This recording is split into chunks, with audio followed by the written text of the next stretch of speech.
And Jim here won't have too much luck in that white shirt. Those trout will take off if they spot him. Beautiful water, pretty day, and that tangled up reel. What a nightmare. Fortunately, Sam, an expert angler, happened to come along.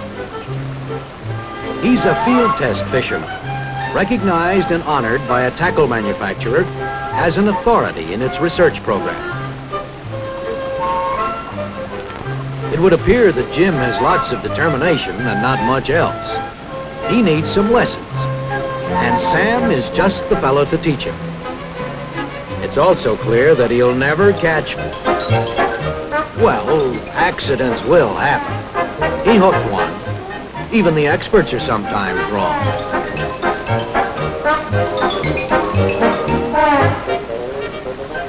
Oh, it got away. Now you can see why. Cheap fish hooks are never a bargain. Too bad, too. Jim's been wanting a trophy fish for years, and that might have been the one. As Jim scrambled up the bank, he mumbled something about lousy luck. But Sam told him when it comes to getting fish into the creel, luck goes out the window and logic takes over.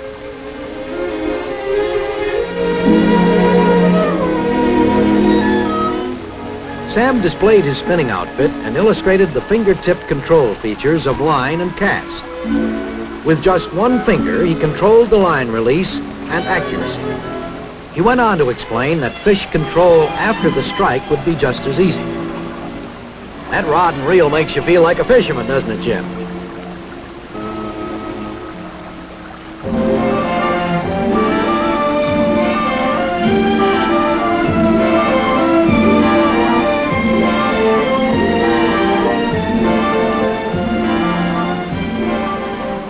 And it gets results, too.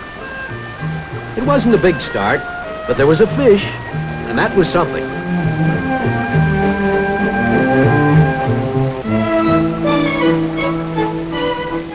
Jim didn't waste any time getting to Sam's store.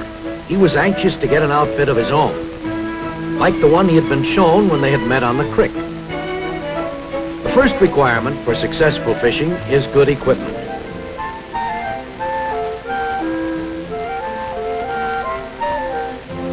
With this reel, you select your own drag setting.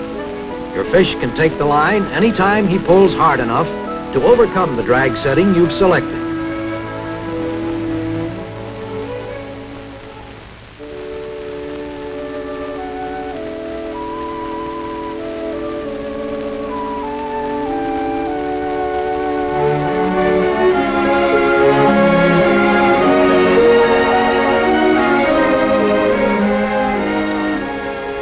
A tubular glass rod, powerful, durable, with sensitivity, balance, and design. As he set up the whole outfit, Sam explained touch plate line release on the reel, the 3 ways it can be used. A conscientious dealer is also a good teacher.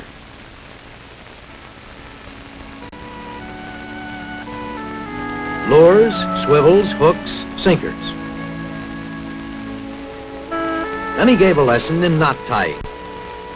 Using a fly line, because it is easier to see than the monofilament, Sam demonstrated, first, a perfection loop, used on the butt end of your leader.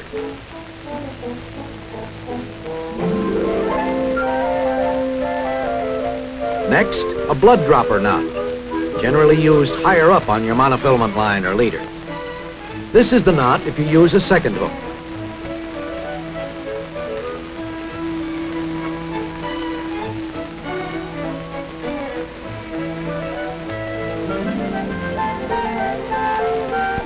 And then the clincher, or jam, which is one of the most widely used for tying on swivels or loose hooks or lures without swivels.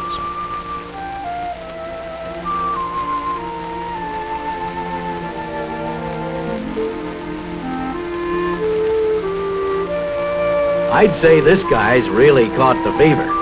He's ready to go. Sam and Jim. One of those lifetime friendships was well underway. And the next thing they did was to get together to try out the new equipment under actual fishing conditions. While Jim made ready, Sam, using a practice plug, showed him what a 6-pound test line will handle on a reel with a good adjustable drag. And if a 96-pound dog can't break that line, you should have a pretty good chance with any fish you might hook.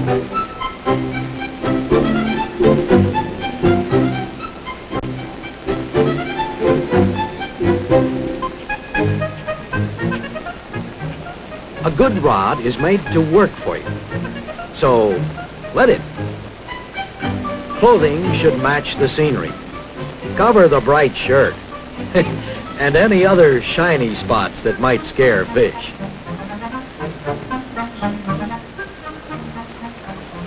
You know, fish are pretty sensitive creatures. You can't go crashing into the water and expect them to wait around for you. They're going to take off. There is such a thing as stream technique. Choose a quiet approach. Even Rocky the dog knows that.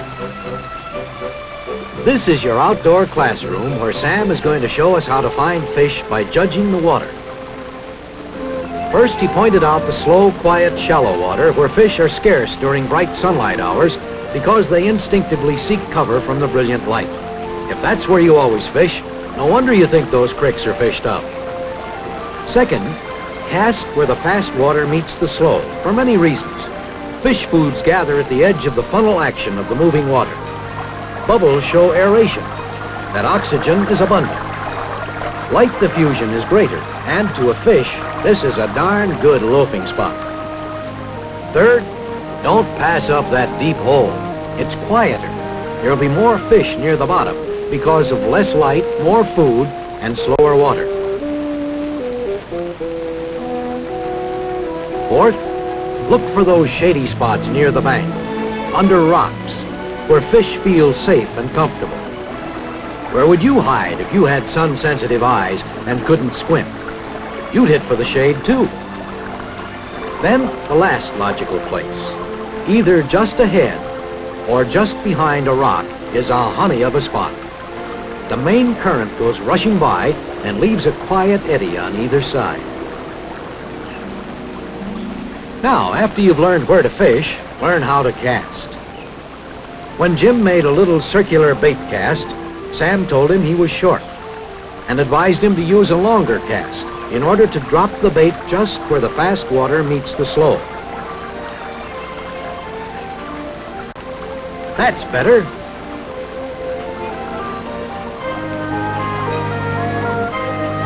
There was a fish there.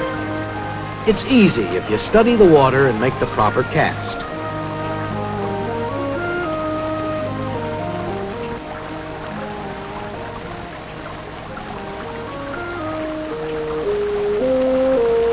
After a spell of no further action for Jim, Sam checked the bait. If you're going to catch your limit, your bait must look and act alive.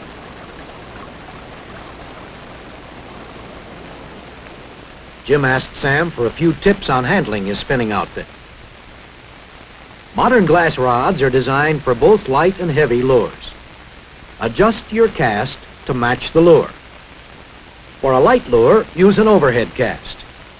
Bring the rod up to a 12 o'clock position. Snap forward and release at 10 o'clock. This gives the speed necessary to cast a light lure.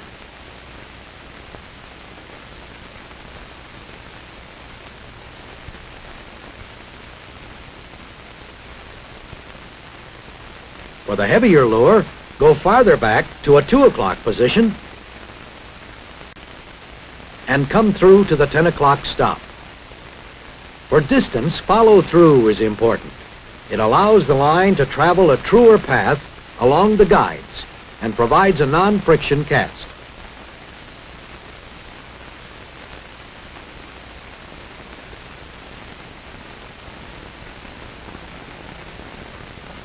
Sidearm cast the same way.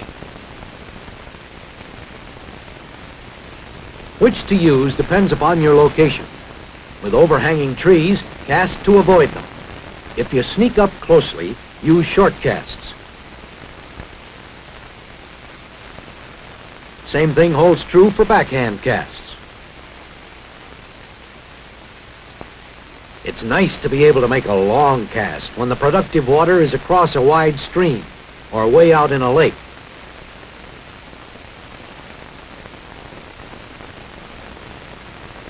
Learning on a creek full of pan-sized fish has its interruptions. You won't have these interruptions when practicing in your backyard. Practice can be rewarding when you get out on streams and lakes. Cleaning fish is fast and easy after practice.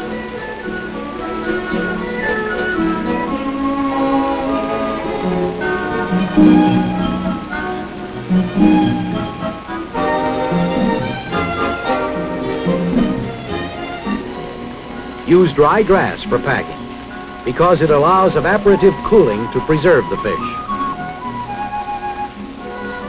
On the way back to the car after that first day's fishing lessons, Jim learned something else. Take the time to bury the litter and put out the fire. Some careless camper had left his fire smoldering and tin cans lying around.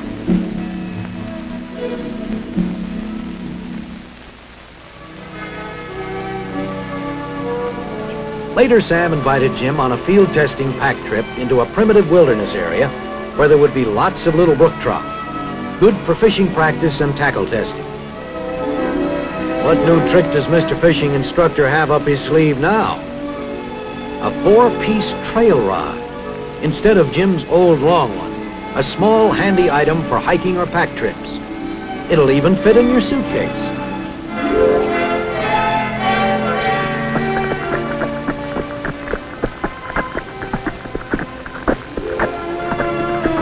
About an hour after saddling up, they came across a tragic scene. Probably another careless camper. The sign told the whole story. Up and up, higher and higher. Some curious mountain sheep let them know they were approaching timberline.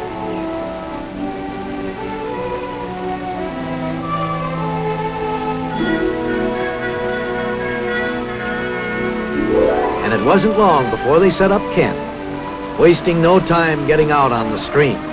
There, Sam illustrated to Jim in rough, tumbling, fast water with potholes that it's important your lure or fly gets to the bottom in a hurry before being swept out of the holes. Remember, on a stream like this, the bottom fourth of the water contains the most fish, and the lure or bait should sink to that level for better fishing.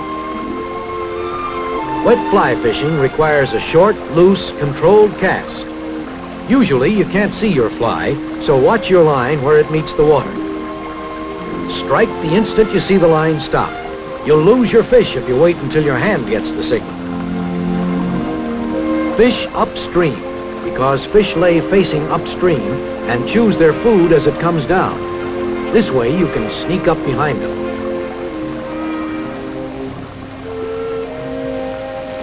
It was a quick trip from the creek to the skillet. Funny thing about fresh caught fish is the way they curl up when cooking.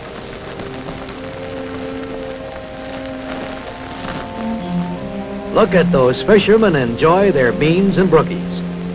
That'll hold them until flapjacks tomorrow. By sack time, Jim was ready to agree with Edgar Guess. There's much more to fishing than fish. The next morning, fly fishing on a lake. In fly fishing, rod and line are the most important components.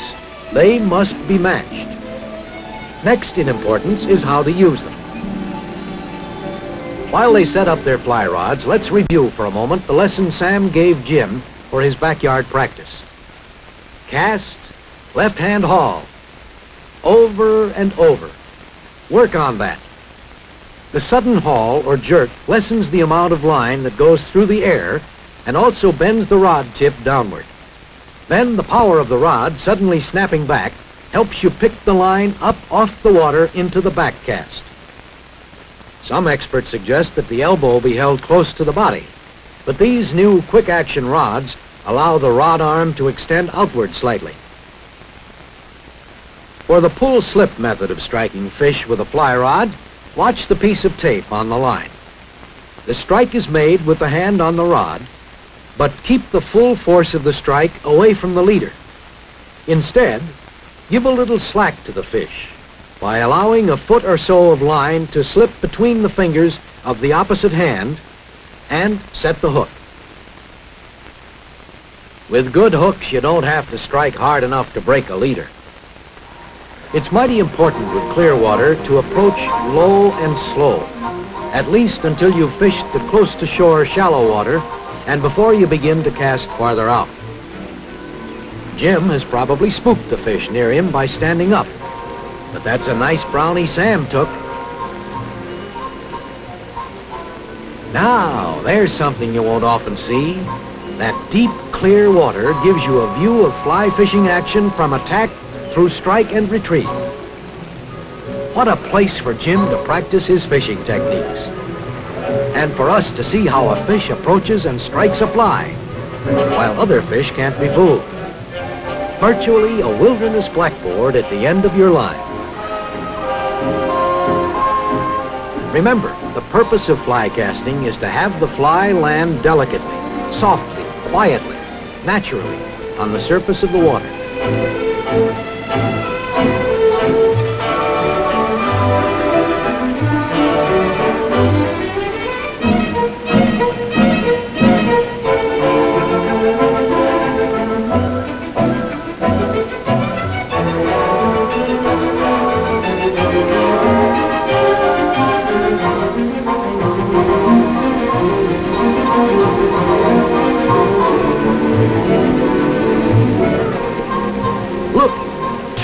Even 3-foot-long brookies vying for the lure. Sam reminded Jim to keep rod tip high, line tight, and to be alert for a strike. After lunch, they broke out those handy 4-section spinning rods, which are designed to go with fishermen anywhere, anytime. An obliging Mackinaw took Sam's lure on his first cast into deeper water, while he was explaining how to handle bigger fish. Jim just had to measure it for size until he had one of his own. He was becoming more and more convinced that catching fish was not luck, it was logic. His catch was not as big as Sam's, but his pride was a lot bigger. Jim wanted to stay right at that lake, but Sam was already thinking of another lake full of fish for tomorrow. They snowpacked their breakfast fish because there was no dry grass available. The ridge seemed steeper and longer on the way back to camp, where their snug tent beckoned a welcome to a couple of tired, contented fishermen.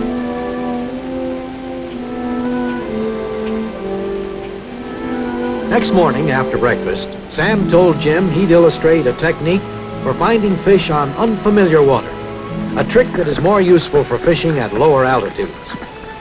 So they used a pack horse to get the rubber boat to the lake.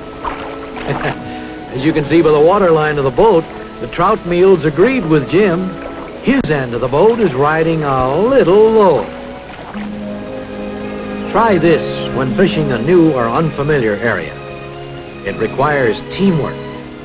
Each man covers his own arc of 180 degrees from bow to stern. At first with short casts, secondly longer, with the third casts reaching still farther out. Vary the depths as you search for a strike zone, and if you take no fish, move on down the lake and try again.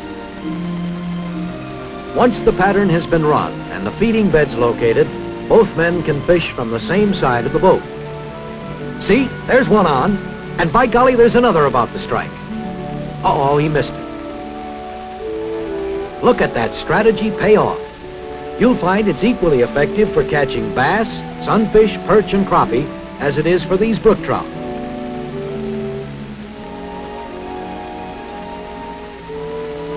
Sometimes it's good to just let your boat drift while you spin your pattern and a few carefree dreams.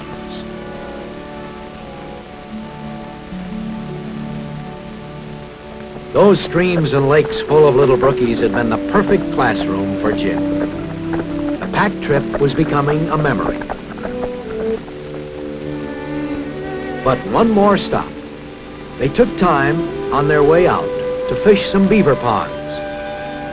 Proper approach, proper clothing, Good casts will change your lucky catches to logical ones. So quiet were they, the beaver went busily on with his building. But the moose was not so trusting. She moved out.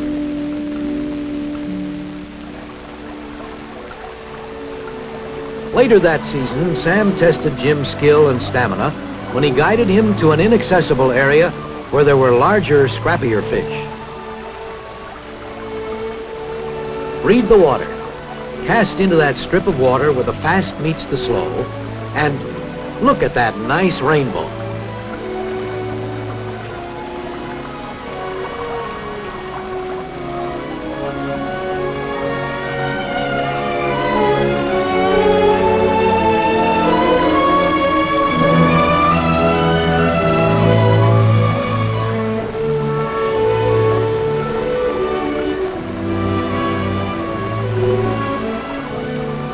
Then Jim moved upstream to a logical-looking, quiet, shaded pool. And there was a nice brown to take his wet fly. Before his fishing lessons, about all he'd have gotten from that hole is a drink of water. Sam showed Jim how to release a tired fish to fight another day. Help the gill covers open with 3 or 4 short pumping motions. It's like artificial respiration.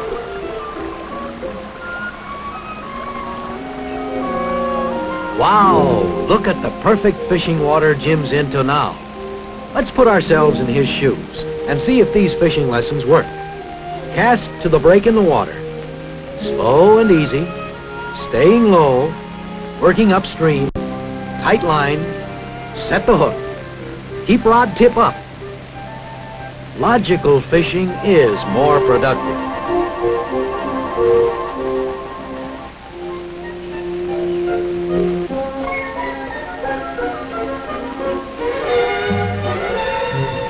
Jim has been a good student, but he needs that big one to earn his diploma, a trophy fish to prove his skill. And when he saw that big rainbow, he had the feeling that graduation day couldn't be so far off.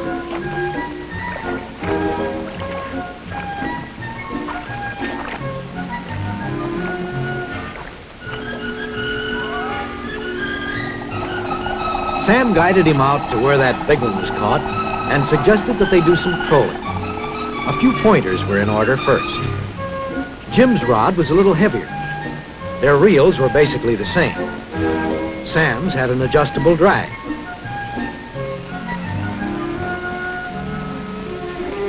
Jim's was a new model for heavy fish, controlled by thumb pressure.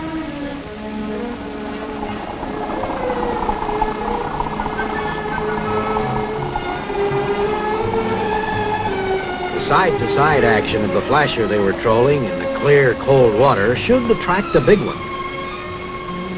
And it wasn't long before Jim yelled, "Stop the motor!" Sam hollered, "Keep that rod up!" Jim nearly lost him when he forgot a newly learned lesson. But the fish was still on after Sam got Jim's thumb back to the thumbing spool on his new reel. The lessons were really paying off. Jim handled that fighter like an old pro. Sam helped by backing the boat closer to the fish, which had dived straight to the bottom.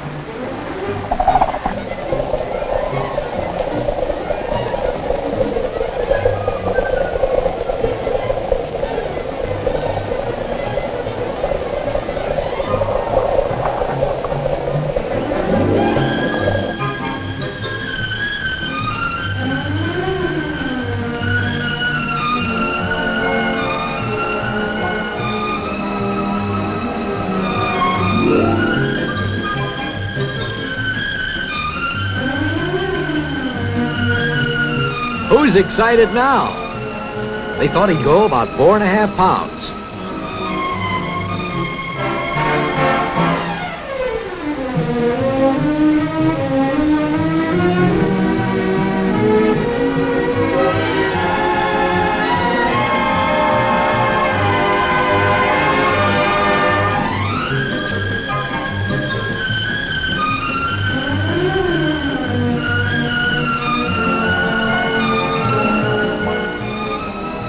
It was the biggest fish Jim had ever caught.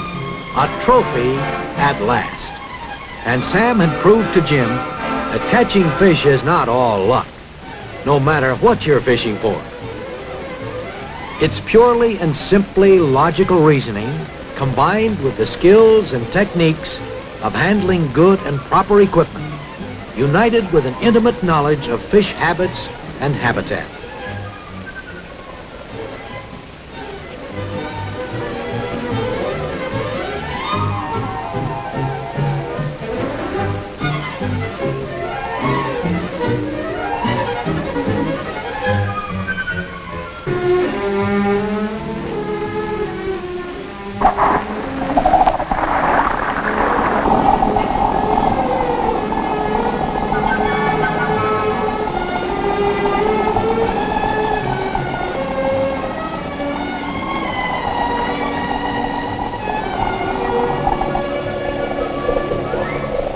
A yell from Sam broke Jim out of his warm, sunny days, and it was his turn to handle a net for a fishing partner.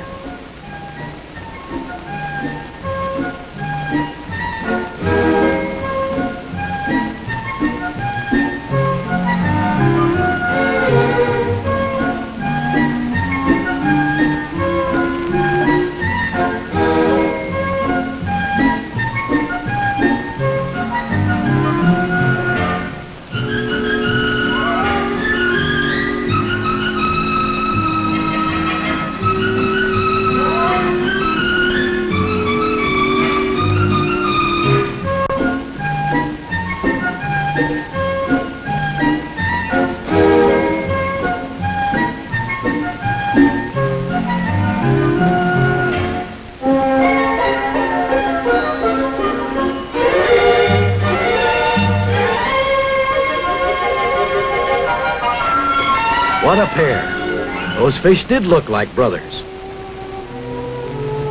Sam's next move was the biggest surprise of the season to Jim. He was actually getting ready to put that fish back into the lake.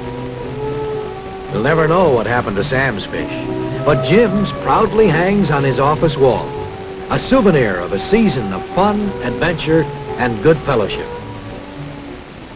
Well, certainly any fisherman is lucky when he lives in a country where conservation practices have produced and maintained a good fish population. But it does look as if this fella is going to need a little help.